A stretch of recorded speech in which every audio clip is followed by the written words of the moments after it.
Semakin banyak umat Islam yang subscribe media-media Islam daripada kita subscribe media-media maksiat. Paling tidak orang-orang yang menonton acara-acara agama hatinya berubah jadi lembut, mendapat hidayah dan semua pahalanya untuk orang-orang yang menyebarkan dakwah itu.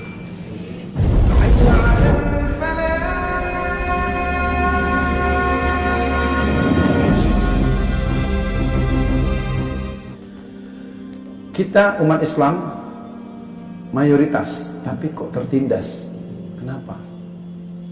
Kita di seluruh terus toleransi, tapi orang lain tidak toleran dengan kita. Kita punya persoalan, selalu kita akan dikejar, digecek sampai habis tanpa kita boleh mempertanyakan. Mari kita buka, dekat-dekat aja. Ustadz Patrialis Akbar itu sama dengan saya, Bu, sering ngisi pengajian begini. Sekarang udah hancur kan? Kalau boleh saya kasih tahu operasinya, Bu. Jadi Bang Pat Akbar itu didatangi orang, bawa duitnya dipaksa. Sambil dipaksa difoto. Nggak sampai berapa menit KPK datang. Kurang ajar kan? Nah, masyarakat kita nonton TV. Di TV digoreng lah dengan kemampuan si para reporternya itu gini. Kita semua najis deh pemimpin Islam kayak gitu. Kita yang biasa ngaji juga menghujat bapak kita. Bang Irman juga gitu, datang jam 12 malam, petugas dari perwakilan orang Cina datang bawa duit segepok. Nggak sampai pagi udah datang KPK memborgol dia, coba. Sementara bagaimana kasus sumber waras, bagaimana kasus Transjakarta, semua orang tahu.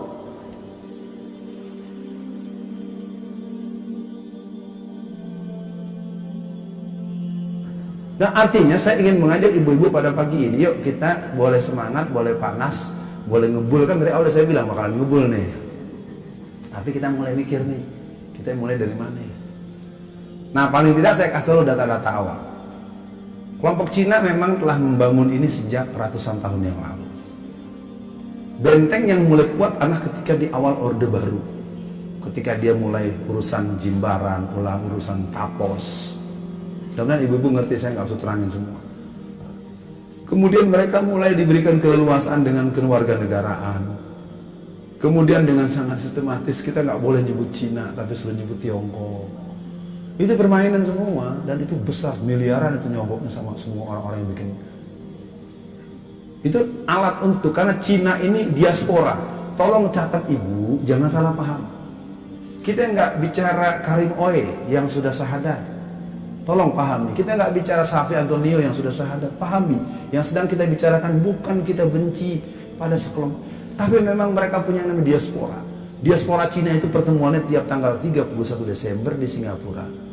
Seluruh pengusaha-pengusaha konglomerat Cina itu berkumpul untuk mencatat agenda apa, untuk memenuhi agenda diaspora mereka. Untuk Jakarta, dia wajibkan lo perlu berapa duit.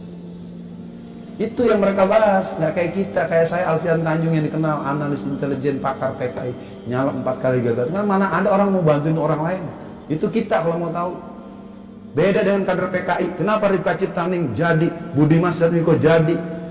Karena kader-kader luar negeri, model Karmel Budiarjo, MH Lukman, Ibrahim itu yang di luar itu, kalau mereka nyalek dipanggil. Nah, kau butuh berapa? Nggak ada, Pak.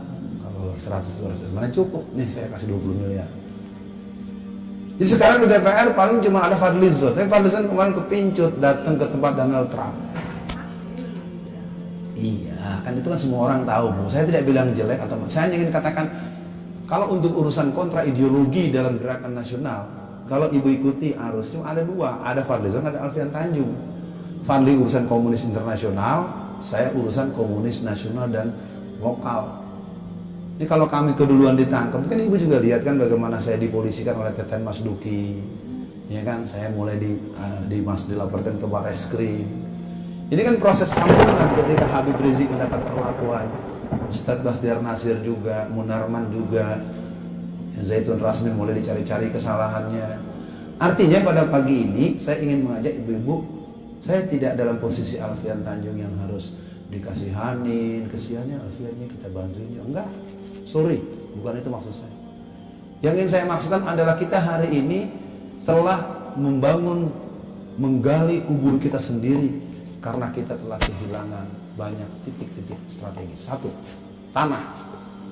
Tanah secara nasional, pemilikan tanah secara teritorial menurut Profesor Dr. Iza Mahendra dalam sebuah tulisan yang sempat dikirimkan kepada para aktivis, 72-74% sertifikat tanah kita sudah di tangan orang-orang Cina. Boleh periksa di Jakarta saja, kalau kita pretel ini, kalau kita deskripsikan, sangat mengerikan. Dengan segala kekurangan Fauzi Bowo yang kemudian dia sempat bersoal dikit dengan Pak Prianto, ya. Zaman beliau pesantren masih 96 buah Bu di Jakarta, masih 96 pesantren. Baru berapa tahun Bapak Jokowi yang kita tahu ya, ada Jokowi undercover itu. Baca aja deh isinya lebih jelas biar ketahuan. Terus 2 tahun si Ahok jadi gubernur, itu jumlah pesantren Bu sekarang tinggal 25.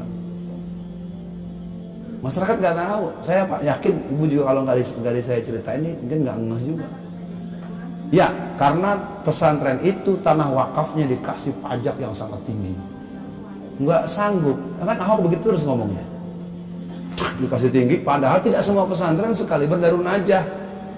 Tidak semua seperti Darul Rahman, yang dia punya uang bisa miliaran per bulan untuk membiayai. Kalau yang model-model pesantren yang nampung anak-anak yatim, pesantren-pesantren yang dapat muntahan dari kerusuhan Ambon, Sampit, Poso dan lain-lain.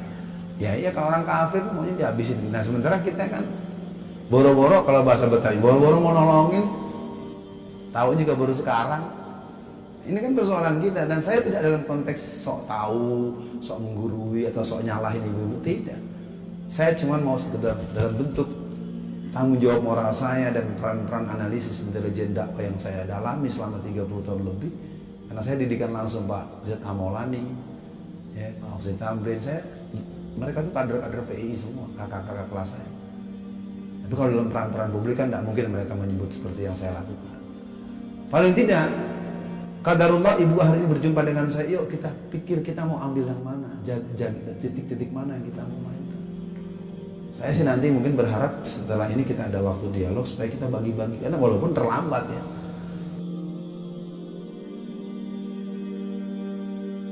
Saya punya cerita yang menarik. Tahun 1977, siapa orang yang nggak tahu Jakarta ini Golkar tok, Golkar tok. Kalah Golkar. Hanya yang bisa mengalahkan perjalanan politik tanggal 19 nanti adalah ketika semua bergerak. Kuncinya ibu-ibu dan pemilih pemula. Saya udah bilang, saya udah 35 tahun lebih di P3. Walaupun saya 4 kali kalah nyalek, bukan berarti saya nggak ngerti permainan politik. Cuma saya nggak mau jadi orang cuman dengan cara yang curang atau caranya ngebenerin yang salah, nggak mau saya. Ternyata nggak jadi. Kata lu emang nggak pantas jadi anggota DPR. Ya, saya tidak mengatakan yang lain salah atau jelek. Yang penting pada hari ini kita mulai dulu pemilikan tanah. Bisa nggak kita berpikir, ibu-ibu kalau punya tabungan di atas 20-30 miliar, ya jangan cuma diremin doang tuh duitnya. Saya tidak sok ngajar-ngajar di daerah-daerah Bu. Saya nyesel tuh waktu saya masih awal-awal mengajar, murid-murid saya yang junior saya yang di Kalimantan, Bang Alfian kirim KTP fotonya, transfer duit 5 juta, dapat duit 3 hektar. Saya pikir bercanda, beneran itu. Aduh, saya layanin. Baru saya datang kemarin ke Kalimantan, sekarang udah pegang Cina semua. Jalur-jalur Bu Atut ya, Bu Atut itu sebenarnya kalau ini dibelas, tapi sayang Bu Atut udah dijebak duluan. Bu Atut ditangkap itu tuh Cina langsung merajalela. Jadi di jalur-jalur yang agak pedalaman Bu, Laut Labuan itu 1 hektar cuma 15 juta. Iya, tahun 2010 tuh masih satu. Sekarang Cina beli. Kita hanya dengan tuh kan, pakai kerudungan korupsi kan. Kita nggak ngerti permainan musuh. Saya tidak. Waktu Atut ditangkap, saya ikut demonstrasi ke KPK. Orang nuduh saya bela dia. Tidak. Saya tidak pernah mendukung pemimpin perempuan. Terus terang aja ibu-ibu, walaupun saya ngisi pengajian, nggak bakal ibu nyalek, nggak bakal saya mau jurkam. Ibu kasih satu, saya nggak akan pernah, nggak ada cerita. Urusan politik, perjuangan, pembelaan hak, bukan urusan perempuan. Ibu boleh marah sama saya. Saya bukan ingin sok pintar, nggak ada ceritanya sih. Penetapan perempuan sebagai pemimpin itu pendelegasian perintah dari Amirul Mukminin. Kan ibu-ibu kalau kita juga bisa ngalahin laki-laki. Maaf ya, itu kan omongan ibu-ibu kan. Lu belajar di mana agama? Nggak boleh begitu. Nggak ada cerita orang tuh kalau maju tuh nggak boleh dalam bahasa kalah mengalahkan. Itu bukan rumus Islam. Sangat sering dengar ibu-ibu gitu. Saya profesor, guru besar. Saya S3 di Amerika. Bisa saya. Ibu belajar agama di mana? Kemuliaan seorang wanita itu ada di rumah dan taat pada suaminya. Kemuliaan seorang suami itu ada pada sikap budi pekerti yang baik dan dia mesra dan santun pada istrinya.